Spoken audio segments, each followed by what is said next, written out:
people who grew up in a small town. What is that incident everyone knows about, but no one talks about? It didn't happen to me, but a buddy of mine grew up in a small farming community in rural Montana. This all happened about 15 years ago. There was a guy in his neighborhood who was known as a real friendly guy who would wave to people while sitting on his porch. He would hand out the Biggs's candy bars to trick-or-treaters on Halloween. Just a friendly old man. He had to have been in his late 80s, early 90s. Nothing seemed off about him from the way my friend tells it. One day, out of nowhere, a bunch of police cars, including an FBI van, pull up to this old man's house. My friend told me they went inside, and a few minutes later, this harmless old man is being taken away in handcuffs. It drew a pretty big crowd because, remember, this is a small farming community in Montana. News travels fast. It turns out this old man everyone loved had a really dark secret. In the 1960s, he was a member of the Ku Klux Klan. And not just any Klan group, but the infamous Mississippi White Knights of the Ku Klux Klan. And he was connected to over a dozen unsolved murders of civil rights activists. It shocked everyone. And no one has really spoken of it since. And here, I thought he was going to be a pedophile with a metric_ton of CP. Not that this is any better, but it really does show the many masks that people have. You rarely ever think that the guy who hands out the full-size candy bars was a racist murderer back in the day. Guy in my high school knocked up the daughter of the local fitness center owner. The owner offered him a car to leave his daughter alone and not be a part of the baby's life. He accepted the offer and took the car. Once she gave birth, they ran away together in the car. The fitness center owner found them, torched the car, and threatened to kill the guy. They fought, and the baby daddy won. This apparently garnered some respect from both men, and now everyone seems like a happy family. A guy killed his son for the insurance money, put a truck up on a jack, and then dropped it on his kid and went to a party while he died. After that happened, it came out that he had killed his wife for insurance money out in California. He boarded up some windows to do work on the house, locked her in the bathroom, and set fire to the house. That was on a crime show? I know, 2020 did an episode on it. I went through like 3 rounds of jury selection for that case. He wasted a ton of county resources just to plead guilty as soon as it started. So, this happened a couple years before I went there. But this was the talk of my high school for like half a decade. And half the town knew folks involved. So it just became town lore. There was a special needs kid who was loved by our school and our community. He was always smiling and happy, and while only ever really talkative, when it was about his own interests, you couldn't help but like the guy and get along with him. Even bullies were kind to the kid. And while some people avoided him, no one was ever rude or dismissive towards him. Just a genuinely good kid who was liked by all cause. You couldn't help but like him. He got beaten up by a bully who came to our school from the really_up Last Chances school a few suburbs over. Word got out when someone saw him in the infirmary, bruised to the nines and crying. Dumbass bully took credit but really didn't need to, since there were witnesses and word got around pretty quickly. A dozen seniors cornered him after school when the bully was walking home and took turns beating the underscore out of them. Apparently, they almost killed him. Never saw him again after that. So, I have no idea what happened. I just know he got hospitalized for ages. No one was willing to rat them out. And the teachers and overworked cops didn't really seem to fuss in finding out who got rid of the bully. The friendly kid came back a few weeks later all healed up and everything continued as normal. It started with the kids from down the road playing My Neighbor's Haystack. My neighbor was unfortunately batshit crazy, so he put bear traps in his haystack. The kids found the bear traps, luckily without getting caught in one, and ran home to tell their dad. Dad comes over with a baseball bat, proceeds to beat the crap out of the bear traps. A few days later, my neighbor spots the kid's dad driving by in his pickup truck, so jumps into his own truck and follows him. They wound up in the nearby wildlife preserve, shooting at each other's trucks with hunting rifles. Luckily, they didn't hit each other, just the trucks. That finally caught official attention and they ended up in front of a judge. They both got scolded. Neighbor for owning old-style illegal bear traps, and kid's dad for damaging property. Small town in Missouri. Bianca Piper, It was 2005. Supposedly she went for a walk after a fight with her mom and was never seen again. I was a junior in high school and skipped school that day. My friends and I freaked when we saw cop cars and helicopters out everywhere. Thought they were looking for us. Everyone here has always said her mother had something to do with it. Her older sister got arrested years later for a sex trafficking thing in St. Louis. I think had to do a debate on religions. But my school blocked all the non-Christian websites. So, we needed the IT guy to unblock the sites. When I asked my teacher to get an IT guy, he said that we were unable to block the sites at the moment. Turns out, that same day, the IT guy was arrested for over 500 counts of CP on his work computer. He dragged the CP into the computer's trash can and thought it would disappear forever. The IT guy? What school was this that was blocking non-Christian sites? It was a public school in Pennsylvania. Graduated 2015. You better believe they had Bibles you could check out. Though not in the end, all forms of Christianity lost in the school debate and aliens won. Funny enough, my public high school experience was one long, bad trip. The elderly couple that committed disability fraud by having the spouse who was dying first climb in a chest freezer. He wrote a long letter explaining everything in case his body was discovered before she died. 2. Basically, they both knew he had very little time left. He knew that she couldn't afford to stay in their home without his disability check and didn't want her homeless or in a state nursing home for her last few years of life. And a large chest freezer wasn't that expensive. In total, the Veterans Affairs paid $177,000 over 10 years to the guy after he died. Did they find out before or after she died? After. Amazingly, he managed to get his death letter notarized before he died and ended up in the freezer. The incident involved sheep. A flock of sheep kept on the town green migrated through a broken fence into the adjacent cemetery. The sheep became known as the landscapers because they did a better job of manicuring the cemetery and grounds than the maintenance person. Respected military veteran and firefighter with wife and 3 kids died of COVID-19.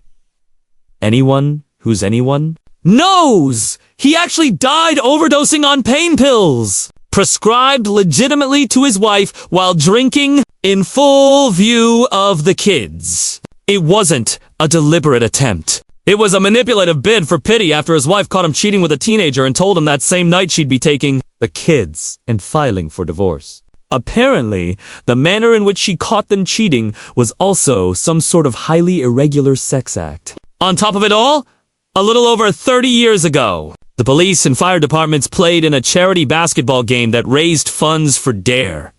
Shortly after the game, some of the cops that played gave short speeches for the crowd. Early the next morning, state police came into town and arrested a lot of those cops for being part of a local drug ring. A more lighthearted one happened only 5 years ago. The town's getting ready for its annual Christmas tree lighting when the organizers noticed the wiring for the lights had been damaged. They reported to the police, who then put out a bunch of public notices about how vandalism will not be tolerated in our family-friendly town and beefing up security around the area. It ended up being a squirrel that chewed through the wire. Jessica Wiseman, a 14-year-old girl, was dating an 18-year-old man. The girl's parents did not approve of the relationship. The girl hatched out a plan to kill her parents. The guy was not so bright, maybe learning disability, so he went along with it. She snuck him in through her window. He shot the dad dead, shot the mom who was able to run into another room. She was gurgling blood, begging for mercy, and the girl basically ordered the execution. Final blow, due to some weird law. Early 9s South juries could not pursue life in prison, so had to order death penalty. Dude was executed. Girl just had to serve in juvie until 18. And was released like nothing happened despite being the mastermind, doing everything but pulled the trigger. Something eerily similar happened in my province. Dude was 23 and killed the mom, dad, and little brother. The girl was 12 and planned it too. The thing I was most aware of was that a teacher was sleeping with one of the high school students. Then he, the student, got her pregnant and she kept it. She was fired. Don't know what she does now. And the dude who knocked her up is the local drug dealer now. I was in the same year as the kid that resulted from that. He was a nice guy. Felt bad for him because everyone was always trying to figure out who the kid was since everyone knew he'd be at the school that year, but didn't know who it was. If you ask me, kind of underscore up to stay in the same town and make your kid go to the same high school that happened. Why didn't she get arrested? There was some sort of charge against her, but I don't think she served any jail time. Happened at my school as well. He couldn't teach for like 3 years. But he married his student girlfriend, had 4 kids already with her 10 years ago, and got rehired by the same school. He was in charge of everything related to the students about to graduate, a light shining into the sky a couple times from out in the woods. Police went out to check it. Found a man no one knew in a cabin no one knew of, loaded with guns and ammunition. When asked why he had so many, what he was doing? Shining a light into the sky. He was sending a beacon to the aliens. Because they told him to. Shine a light to guide them when he had things ready for them? Yeah. The high school history teacher who exposed himself in the park and was arrested was on leave for 6 months and then came back. And taught like nothing happened. For senior slideshow, students put up a picture of him and played the police song. Don't stand so close to me! It was hushed up. But the former sheriff of my hometown stole people's lawnmowers and sold them for scrap for close to a decade. Weird place. Sheriff in my town was divorced twice, married 3 times to the same woman. Small town in Maryland. 2009. 11-year-old Sarah Foxwell went missing 3 days before Christmas after she was kidnapped from her house by her uncle. Her uncle was a registered sex offender previously and was arrested, but wouldn't say where she was. On Christmas Day, the entirety of the city went out looking for her. Literally thousands of volunteers filled the volunteer consolidation point of the local baseball stadium. They had to start turning away volunteers. I remember having dozens of people going through my backyard, and I lived like 5 miles away from where it happened. Unfortunately, they found her body during that search, and he had raped and murdered her. He admitted guilt. That piece of underscore is serving 2 consecutive life sentences. The sheriff pushed for the death sentence for him, but it was not allowed. This actually brought tears to my eyes writing out. So, underscore up. 1988. An autistic kid from high school was walking down the sidewalk on the highway that ran through the middle of town. A couple rednecks that were always bullying him in school saw him U-turned and sped into the parking lot he was walking past. They ran over to him and kept him from walking away while they taunted him. He tried pushing through, and one of the guys intentionally shoved him off the sidewalk, right in front of a semi. Killed him! Instantly! Edit. I don't know if he was diagnosed as autistic back then, but knowing what we know now, that was most likely. There was a girl and her beau who went for a night on the town. They were seen arguing with a man at the end of the night. The next morning, the guy was found dead from gunshots in one location. The girl was found a couple days later in another location. No one was ever arrested, and the main suspect was her married chief of police, 40 years later, they dug the fellow up to try and run some tests as part of a cold case investigation. When they opened his casket, his head had been removed and replaced with someone else's head. We in the town don't talk about it much, but that show, The Dead Files, did an episode about it. Oh my god. What? There was a guy, I think he was the mayor. He was totally obsessed with girl. He owned a restaurant. The same restaurant that the girl and her date were seen arguing with the man at, and Mr. Mayor insists that the girl haunts the restaurant. Oh my god. What was the episode? Or, at least, state if allowed. I'd love to see that episode. Season 5. Episode 5. The Obsession. Let me know what you think! I was a visible minority at my predominantly 99% Caucasian high school. Post 911. Someone was calling bomb threats into the high school. We were evacuated to local hockey arena, from which detectives with vice principal, a teacher, and secretary pointed me out in the crowd and asked me to come with them. Got questioned in the vice principal's office who was the former librarian. Mind you, so he was always on a power trip, sitting all smug in his chair with his hands, always like this. Anyways, I wasn't that guy. I proceeded to order 40 large pizzas to the school from a payphone with the nastiest ingredients and all on behalf of that. Underscore, after the pizzas arrived, There were 3 separate intercom announcements school-wide about, "Whoever ordered these pizzas, we demand you come to principal's office now." Ha ha! Underscore that guy. Fatal hunting accident with a school kid in a village with a population of around 5,000. A dad and his son took the boat out to hunt birds with a 2-round rifle. Dad sitting in the back, kid in front. Dad fires the first shoot. And just before firing the second round, the kid jumps up to see if the bird got hit. Hit right in the back of the head. Was instant. Couldn't stop thinking about what the father experienced while rowing back for a while. This was before cell phones as well. I was his classmate. Not close, but we hang out sometimes. A skater kid with punk hair. The school and community came together and held talks with us kids.